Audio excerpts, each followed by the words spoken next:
Sebelumnya, Assalamualaikum warahmatullahi wabarakatuh. Terima kasih atas waktu yang telah diberikan oleh kelompok kami. Nah, sebelumnya izinkan kelompok kami untuk memperkenalkan diri terlebih dahulu.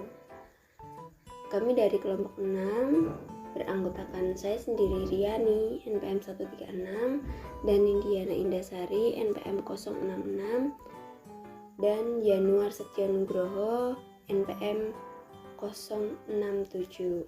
Nah, pada kesempatan kali ini kami akan menyampaikan mengenai desain penelitian, di mana pokok pembahasannya yang pertama mengenai definisi desain penelitian, yang kedua tujuan studi, yang ketiga strategi penelitian, kemudian yang keempat tingkat intervensi penelitian, dan yang terakhir yaitu mengenai unit analisis. Pembahasan yang pertama yaitu mengenai desain penelitian, di mana dalam suatu penelitian tentunya kita memerlukan suatu rancangan untuk mengerjakan penelitian dengan seksama dan baik. Nah, untuk itu penting halnya untuk memahami mengenai pengertian desain penelitian. Nah, menurut para ahli, selain pada 2018, yaitu desain penelitian adalah desain mengenai keseluruhan proses yang diperlukan dalam perencanaan dan pelaksanaan penelitian. Kemudian, menurut Umar pada 2007, desain penelitian dapat diartikan sebagai suatu rencana kerja yang terstruktur dalam hal hubungan-hubungan antara variabel secara komprehensif sedemikian rupa agar hasil risetnya dapat memberikan jawaban atas pertanyaan-pertanyaan riset. Nah, kemudian dapat disimpulkan bahwa pengertian desain penelitian adalah rangkaian prosedur dan metode yang dipakai untuk menganalisis dan menghimpun data untuk menentukan variabel yang akan menjadi topik penelitian. Pokok pembahasan yang kedua yaitu mengenai tujuan studi, di mana nanti ada 3 yaitu mengenai eksploratif, deskriptif, dan kasual. Yang pertama yaitu eksploratif. Nah, pada penelitian eksploratif ini itu pengertiannya sebuah penelitian yang ingin menemukan suatu yang baru yang belum diketahui atau belum banyak diketahui oleh khalayak, sehingga ingin dikaji lebih dalam, biasanya menyangkut fenomena kontemporer atau terkini. Nah, tujuannya adalah untuk menyusun teori-teori awal yang belum mapan sehingga dapat digunakan untuk penelitian selanjutnya. Nah, biasanya setelah menjadi sangat akrab dengan data, fakta, dan informasi awal, fenomena-fenomena di dalam ini menjadi perhatian yang lebih. Nah, eksplorasi tersebut juga dapat menjadi dasar untuk penelitian lanjutan. Nah, penelitian ini dilakukan melalui sumber-sumber data yang tertulis dan terbatas sehingga kebenarannya harus dilihat lebih dalam lagi.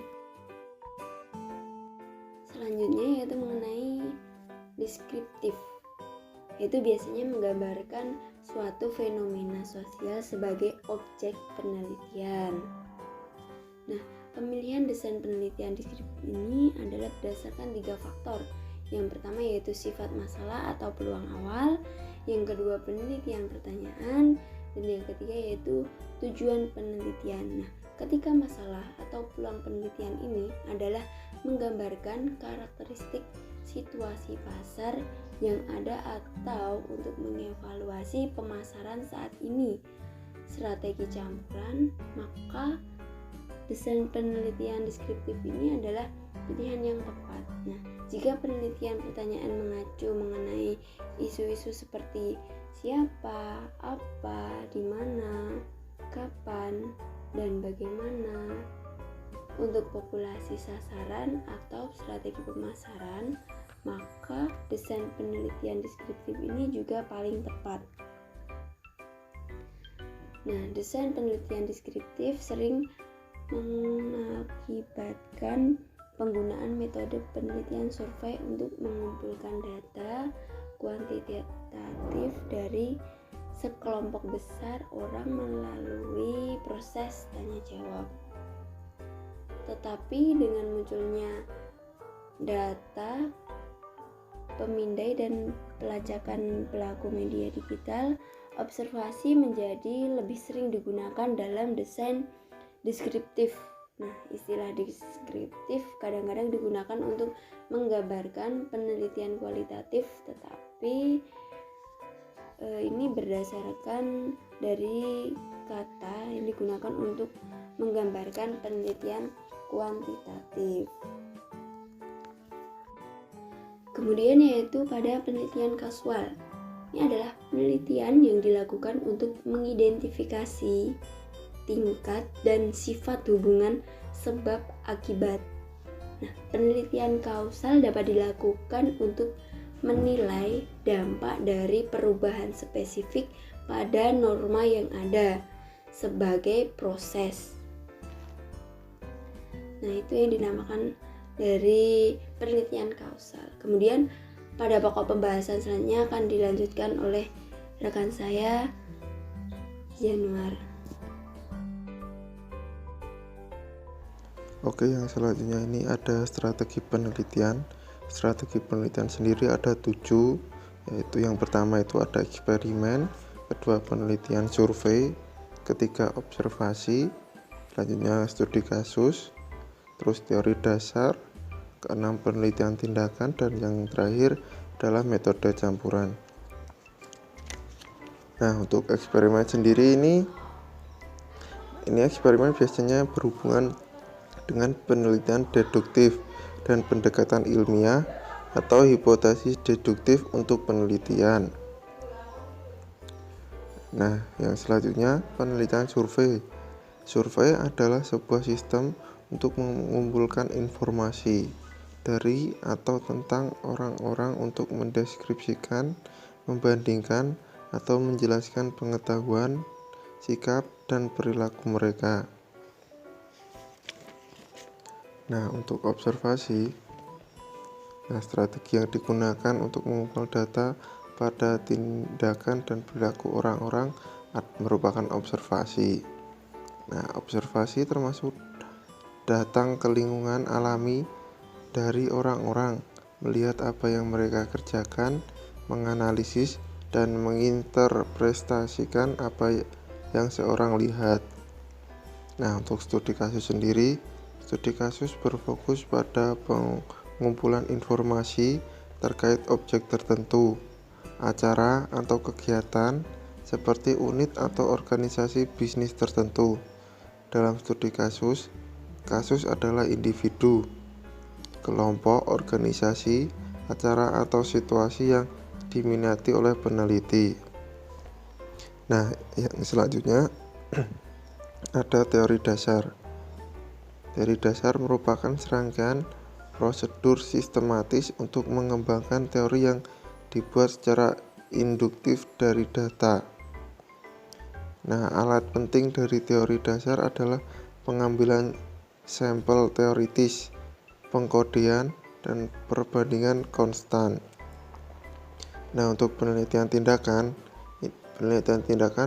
terkadang dilakukan oleh konsultan yang ingin memprakarsai proses perubahan dalam organisasi. Dengan kata lain, penelitian tindakan adalah metodologi paling tepat ketika berkenaan dengan perubahan yang direncanakan. Nah, untuk yang terakhir ini metode campuran. Metode campuran merupakan teknik yang juga sering dihubungkan dengan penggunaan triangulasi. Nah, ide di balik triangulasi adalah bahwa seorang dapat lebih yakin dengan temuan jika penggunaan metode atau sumber yang berbeda menghasilkan temuan yang sama. Triangulasi mengharuskan bahwa penelitian berhubungan dengan berbagai perspektif.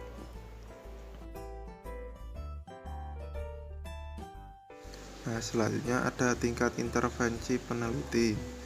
Tingkat intervensi peneliti memiliki keterkaitan langsung dengan apakah studi yang dilakukan adalah korelasional atau kausal.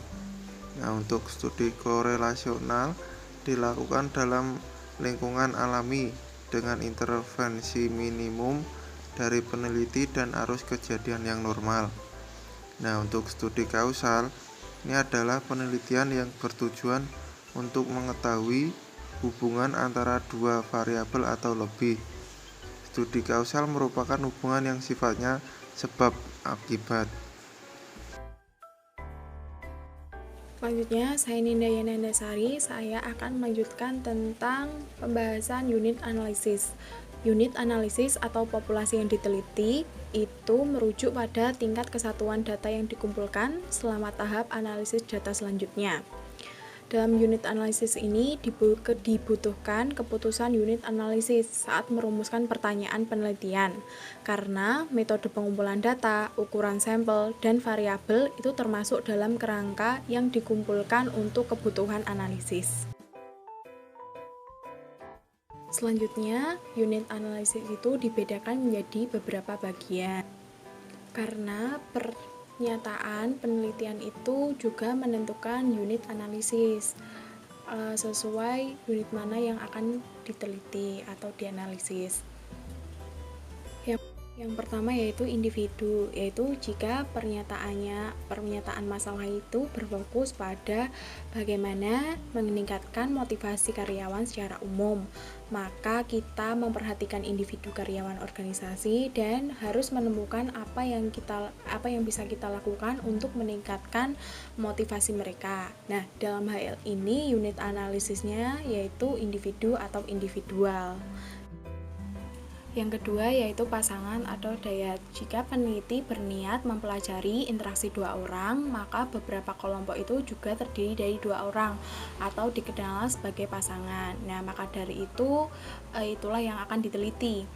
Nah, misalnya analisis terhadap interaksi suami istri dalam keluarga dan hubungan atasan dan bawahan di tempat kerja. Itu merupakan contoh dari pasangan sebagai unit analisis.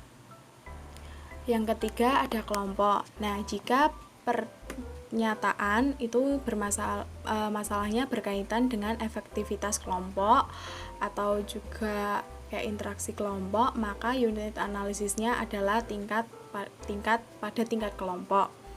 Selanjutnya ada organisasi dan kebudayaan. Nah, ini tuh juga mempelajari tentang perbedaan organisasi, perbedaan kebudayaan, dan kita harus mengumpulkan data dari berbagai organisasi dan budaya untuk mempelajari bagaimana pola tersebut.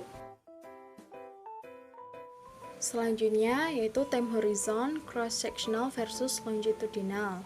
Studi cross-sectional yaitu merupakan sebuah studi yang dapat dilakukan dengan data yang hanya sekali dikumpulkan.